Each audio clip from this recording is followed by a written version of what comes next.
प्रश्न 11।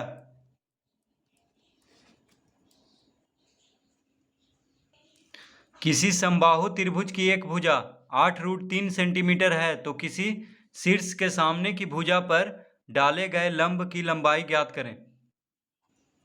तो क्या दिया हुआ है हमें? समबाहु त्रिभुज की एक भुजा। तो लिखेंगे माना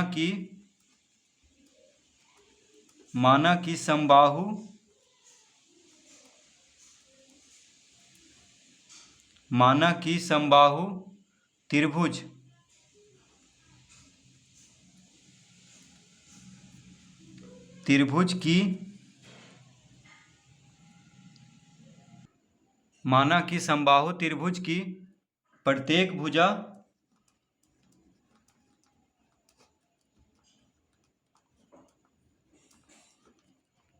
ए है। माना कि समबाहु त्रिभुज की प्रत्येक भुजा ए है। तो समबाहु त्रिभुज में तीनों भुजा बराबर होता है, तो समबाहु त्रिभुज की प्रत्येक भुजा को हम ए मान लेंगे क्योंकि तीनों भुजा क्या होता है इसमें? बराबर। तो क्या दिया हुआ है हमें? समबाहु त्रिभुज की एक भुजा। तो प्रश्न से ए बराबर कितना दिया हुआ है? यानी एक भुजा दिया हुआ है 8√3 सेंटीमीटर। तो समबाहु त्रिभुज की प्रत्येक भुजा कितना दिया हुआ है? 8√3 सेंटीमीटर। ठीक है, समबाहु त्रिभुज की एक भुजा 8√3 सेंटीमीटर है तो किसी शीर्ष के सामने की भुजा पर डाले गए लंब की लंबाई ज्ञात करें। तो पहले हम इसका क्षेत्रफल ज्ञात करेंगे। एक भुजा दिया हुआ है और तीनों भुजा इसमें बराबर होता है, तो ए बराबर 8√3 सेंटीमीटर हम लिख लेंगे इसको। अब क्षेत्रफल बराबर, तो समबाहु त्रिभुज का क्षेत्रफल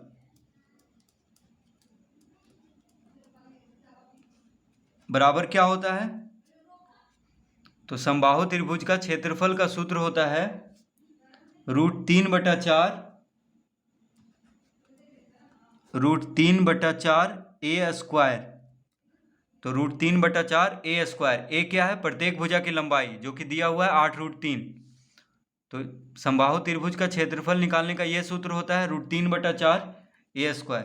तो हम पहले क्षेत्रफल निकालेंगे, तो लिखेंगे √3/4 गुना ए स्क्वायर गुना में है तो ए की जगह पे क्या लिख देंगे? 8√3 और ए स्क्वायर है यानी ए का वर्ग है तो इस पे वर्ग दे देंगे इस तरह से। तो क्या हो जाएगा? √3/4 गुना 8√3 गुना 8√3। देखिए 8√3 गुना 8√3 इस तरह से लिख लेंगे। ठीक है, वर्ग है इसीलिए दो बार गुना करके लिख लेंगे। तो 4 से 8 कट जाएगा, 4 दूना 8। अब देखिए 8 दूना 16, 8 दूना 16, तो 8 दूना 16 और √3 गुना √3 कितना हो जाएगा? 3। तो 16 48 यानी 48√3 हो जाएगा। क्या हो जाएगा? 48√3।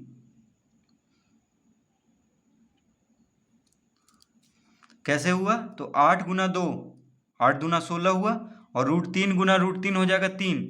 तो 16 48 सब गुना में है, तो 16 48 और यहाँ पे √3 है यानी 48√3। ठीक है, तो 48√3 वर्ग सेंटीमीटर। इसका क्षेत्रफल कितना आ गया? 48√3 वर्ग सेंटीमीटर, क्योंकि प्रत्येक भुजा सेंटीमीटर में दिया हुआ था। समबाहु त्रिभुज का भुजा जो है सेंटीमीटर में है तो इसका क्षेत्रफल हो जाएगा वर्ग सेंटीमीटर में। फिर से देख लीजिए, √3 गुना √3 क्या हो जाएगा? 3 और 8 दूना 16, 16 48 हो जाएगा क्योंकि √3 गुना √3 हो गया 3।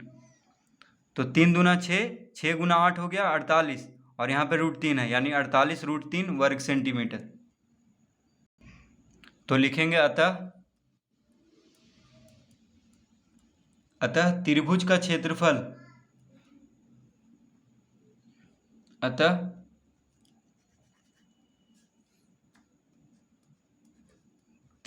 क्षेत्रफल कितना आ गया? यानी समबाहु त्रिभुज का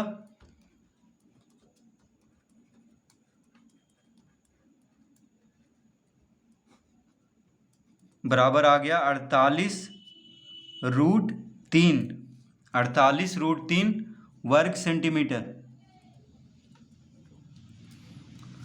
इस तरह लिख लेंगे। त्रिभुज का क्षेत्रफल का सूत्र क्या होता है? तो किसी भी त्रिभुज में अगर आधार और ऊंचाई दिया हो तो हम इस सूत्र से निकालते हैं। देखिए 1/2 गुना आधार गुना ऊंचाई से, ये सूत्र होता है। तो त्रिभुज का क्षेत्रफल निकालने के लिए एक और सूत्र है जो कि है 1/2 गुना आधार गुना ऊंचाई। अगर आधार और ऊंचाई दिया हो तो इस सूत्र से हम निकालते हैं त्रिभुज का क्षेत्रफल। ठीक है, तो कितना दिया हुआ है? 48√3, यानी 48√3 वर्ग सेंटीमीटर आया है। त्रिभुज का क्षेत्रफल कितना आया है, यानी समबाहु त्रिभुज का क्षेत्रफल कितना आया है? 48√3 वर्ग सेंटीमीटर। तो इस सूत्र को हम लगा करके बराबर लिख देंगे क्षेत्रफल। ठीक है, क्यों लिखेंगे? क्योंकि पूछ रहा है कि किसी शीर्ष के सामने की भुजा पर डाले गए लंब की लंबाई ज्ञात करें।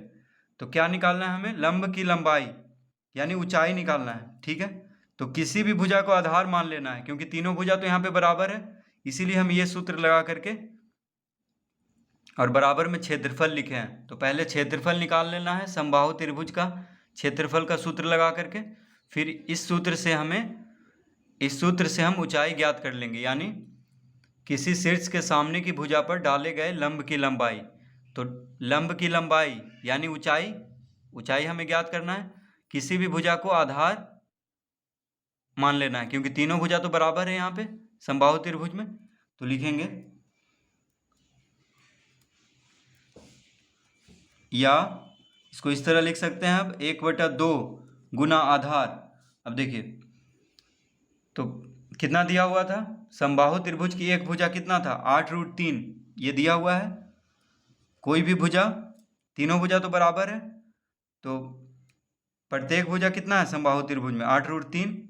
तो आधार की जगह पे 8√3 लिख देंगे, गुना ऊंचाई हमें निकालना है, बराबर 48√3 लिख लेंगे इस तरह से।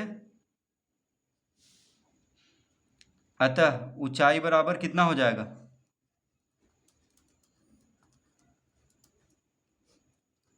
यानी लंब की लंबाई कितना हो जाएगा? तो ऊंचाई कहें चाहे लंब की लंबाई कहें, किसी शीर्ष के सामने की भुजा पर डाले गए लंब की लंबाई कहें चाहे ऊंचाई कहें, एक ही बात है। तो ऊंचाई बराबर हो जाएगा 48√3 गुना 2 बटा 8√3। देखिए 2 भागा में है बराबर के बायां तरफ, तो दाएं तरफ जाके गुना में हो जाएगा, और 8√3 गुना में है बराबर के बायां तरफ, तो दाएं तरफ जाके भाग में हो जाएगा। ठीक है, अब देखिए √3 से √3 को काट लेंगे, √3 से √3 कट जाएगा। 8 छक 48, 8 छक 48 कितना आ गया? यानी 6 दूना 12, तो 12 सेंटीमीटर इसका उत्तर हो जाएगा, यानी ऊंचाई।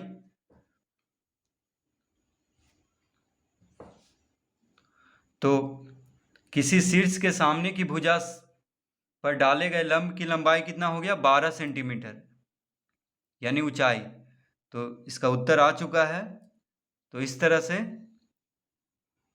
इसको हल करेंगे।